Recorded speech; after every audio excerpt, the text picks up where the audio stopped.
नमस्कार दोस्तों, स्वागत है एक नए वीडियो में। मेरे प्रिय आत्मन, आज समाचार पत्र खोलिए या टीवी स्क्रीन देखिए, क्या दिखता है? खंडहर बनते शहर, बिलखते बच्चे और आसमान से बरसती आग। लोग कहते हैं ये 21वीं सदी का आधुनिक विकास है। हम कहते हैं ये कलयुग का उन्माद है।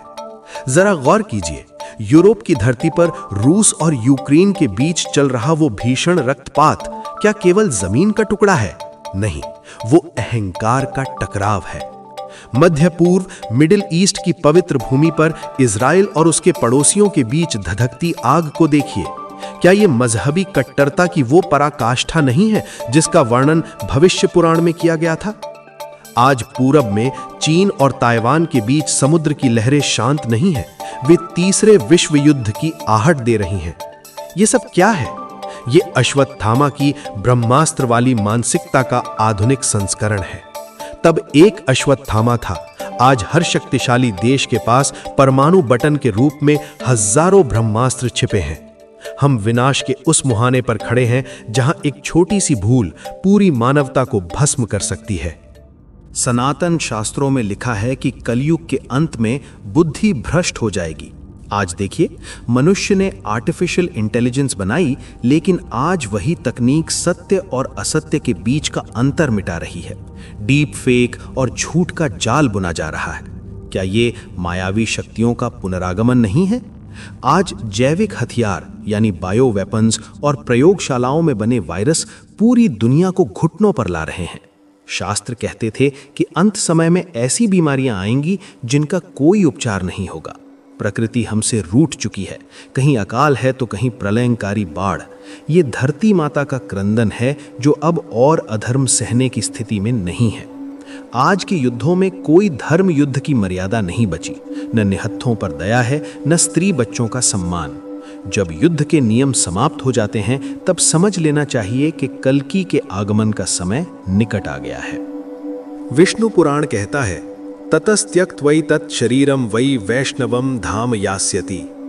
अर्थात जब पाप का बोझ असह्य हो जाता है तब भगवान स्वयं संहारक की भूमिका में आते हैं।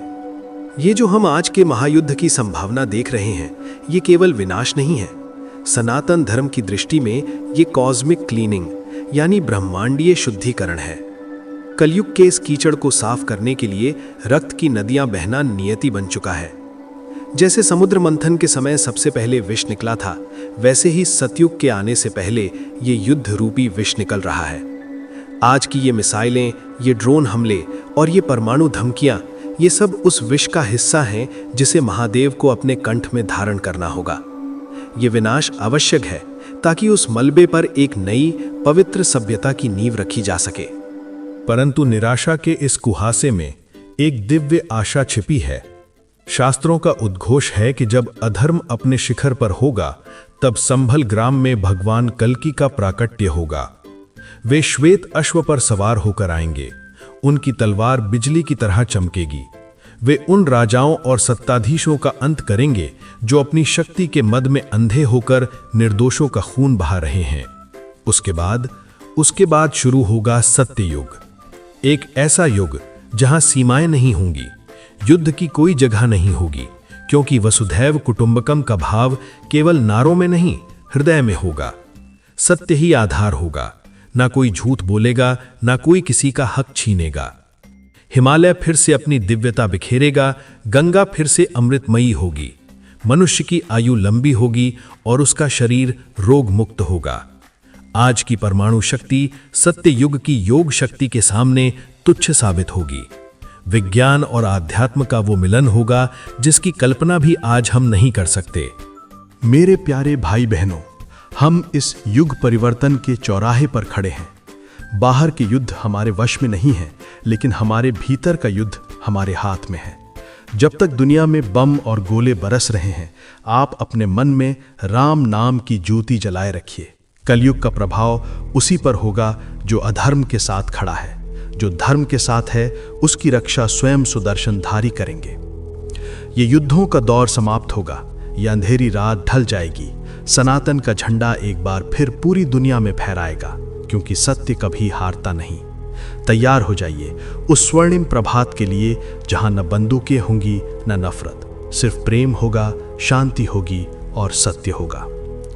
परित्राणाय साधूनाम विनाशाय च दुष्कृताम। साधुओं की रक्षा और दुष्टों के विनाश का समय आ गया है। सत्ययुग का स्वागत कीजिए। प्यारे दर्शकों, क्या आप मानते हैं कि कलयुग का अंत नजदीक आ गया है? क्या आने वाले समय में भारत विश्व गुरु होगा? आप अपनी राय कमेंट में जरूर लिखें। जय श्री कृष्ण।